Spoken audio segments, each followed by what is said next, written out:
মাননীয় এমপি সাহেব শিক্ষামন্ত্রী সাহেবকে ২টা প্রশ্ন করছে শিক্ষা ব্যবস্থা নিয়ে। ২টা প্রশ্নের একটা প্রশ্ন ছিল হলো যে, এই স্কুলগুলোতে অ্যাডমিশনের সিস্টেমটা কেমন হবে? লটারি সিস্টেম হবে নাকি মেধা তালিকার মধ্যে হবে? আর ২য় প্রশ্নটা ছিল যে, এই যে ৩ ধরনের শিক্ষা ব্যবস্থা, ইংলিশ মিডিয়াম, বাংলা মিডিয়াম এবং এই যে মাদ্রাসা শিক্ষা ব্যবস্থা, এই ৩টা নিয়ে উনি দেশটারে কীভাবে একটা সুজলা সুফলা শস্য শ্যামলা দেশ বানাবে।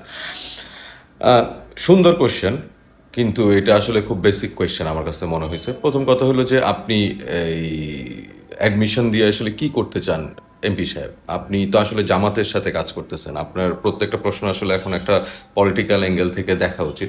আপনি জামাত যেরকম দূরদর্শী একটা এবং ধুরন্ধর রাজনৈতিক দল, তারা আসলে যেভাবে সব কিছু দেখে, তারা কখনো জনগণের জন্য কোনো কিছু দেখে না। সো জামাত যেভাবে দেখে সেই হিসেবে আপনি আসলে চাইতেছেন যে কীভাবে আপনারা স্কুলে আপনাদের নিজেদের এই মানে ছাত্র আরও ভর্তি করাতে পারবেন। বেসিক্যালি ঢাকারটা যেটা শিক্ষামন্ত্রী মেনশন করে দিয়েছে। কি এইটা একটা জিনিস হইতে পারে, আমার মনে হয়েছে যে আপনি আসলে হয়তো এইটাই চাইতেছেন। কারণ নাহলে আপনার প্রশ্ন হওয়ার উচিত ছিল যে আমাদের এই গত ১৫ বছরে আপনি যে ফ্যাসিস্ট সরকার যাওয়ার পরে অথবা যে এই দুর্নীতিতে চ্যাম্পিয়ন হওয়া সরকার, বিএনপিও একসময় দুর্নীতিতে চ্যাম্পিয়ন হওয়া সরকার ছিল। সো এইসবের পরে যখন যেই শিক্ষা ব্যবস্থা চলতেছে, সেই শিক্ষা ব্যবস্থা যারা চালাইতেছে সেই টিচারগুলো, তাদের রিক্রুটমেন্টের প্রসেস কী ছিল? গত ১৫ বছর ধরে যারা ইউনিভার্সিটিগুলোতে ভর্তি হয়েছে, যেই ভয়ঙ্কর ভয়ঙ্কর প্রশ্ন ফাঁসের মাধ্যমে হয়েছে, সেইগুলোর ব্যাপারে কি ডিসিশন নেওয়া হইতেছে? ওরা ওই লোকগুলা যেই জায়গায় চাকরি করতেছে, এদেরকে কখন বের করা হইতেছে সিস্টেম থেকে? আরে ভাই, আপনি তো একটা সিস্টেমের মধ্যে যখন করাপ্টেড লোক করাপশন করেই বসছে, সে কি আপনি বলতেছেন যে সে এখন সাধু হয়ে যাবে? মানে এগুলো আপনি করতে পারেন স্ট্যাটাসের জন্য। বাংলাদেশের অশিক্ষিত লোকজন এগুলো দেখবে এবং দেখে এগুলো আপনাদের বাহাবা দিবে। For that reason you can do it. আর ৩টা জিনিস ভাই, আপনি যেটা সেকেন্ড যে কোয়েশ্চেনটা আপনি শিক্ষামন্ত্রীকে করছেন যে ৩টা এডুকেশন ব্যবস্থা, মাদ্রাসা, বাংলা এবং ইংলিশ মিডিয়াম। ইংলিশ মিডিয়ামরা শুধু যারা টাকা আছে তারা পড়তে পারতেছে, আর বাংলা মিডিয়ামটা সবার জন্য আছে। বাংলা মিডিয়ামের অবস্থা উই নো। হ্যাঁ, ইংলিশ মিডিয়াম ইজ ট্রু যে আপনি টাকা থাকলে আপনি ইংলিশ মিডিয়াম পড়তে পারবেন, আদারওয়াইজ দরকার নেই তো। আপনি আগামী ১০ বছর বাংলাদেশের সব শিক্ষা প্রতিষ্ঠান বন্ধ করেন রে ভাই। আপনি শিক্ষা প্রতিষ্ঠান বন্ধ করে আপনি বেসিক হিউম্যান বিহেভিয়ারগুলো তৈরি করার চেষ্টা করেন। আপনারা এগুলো নিয়ে কথা বলেন।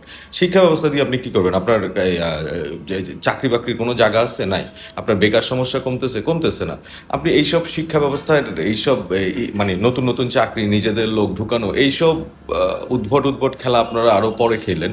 But before that I think আপনাদের এখন চিন্তা করা উচিত যে আপনারা বাংলাদেশের মানুষকে নেক্সট 10 ইয়ার্স পরে কোন জায়গায় নিতে চান? আপনি 10 ইয়ার্স পরে আপনার চায়নার সাথে কম্পিট করতে হবে। নেক্সট 10 ইয়ার্স পর আপনার ইন্ডিয়ার এডুকেটেড পিপলের সাথে কম্পিট করতে হবে, চায়নার এডুকেটেড পিপলের সাথে কম্পিট করতে হবে, আমেরিকার এডুকেটেড পিপলের সাথে কম্পিট করতে হবে, সিঙ্গাপুরের এডুকেটেড পিপলের সাথে কম্পিট করতে হবে। ভাই, আপনি পড়ালেখা এখন ওই স্ট্যান্ডার্ডে নিতে পারবেন না আগামী 20 বছরের মধ্যে। নাও স্কিল ডেভেলপ করেন, আপনার ভোকেশনাল স্কিলটা আপনি ডেভেলপ করেন। ভোকেশনাল স্কিল ডেভেলপ করার পরে আপনি আপনার এডুকেশন ব্যবস্থা নিয়ে আসেন, ইজেন্ট ইট?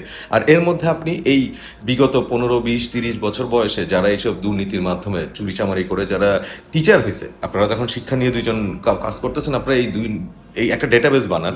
এত বছরে যারা ঘুষ দিয়ে যারা অযোগ্য লোকেরা শিক্ষক হিসেবে হয়েছে তাদেরকে বাইর করেন, আপনি নতুন রিক্রুটমেন্ট করেন। আপনি তারপরে শিক্ষা ব্যবস্থার জিনিসটা নিয়ে কথা বলতে আসেন। আপনারা মানে একদম বেসিকের কনভারসেশনগুলো যদি আপনারা সংসদে গিয়ে করেন, যেগুলো আপনারা এই এমনি ইনডোর আড্ডার মধ্যে হওয়ার কথা, সেগুলো যদি আপনারা সংসদে করেন, তাহলে সংসদের আড্ডা আপনারা কোথায় করবেন? সংসদের কনভারসেশন কোনগুলো হবে যেগুলো দেখে বাংলাদেশ বুঝবে যে আমরা এই জায়গায় যাইতে পারতেছি?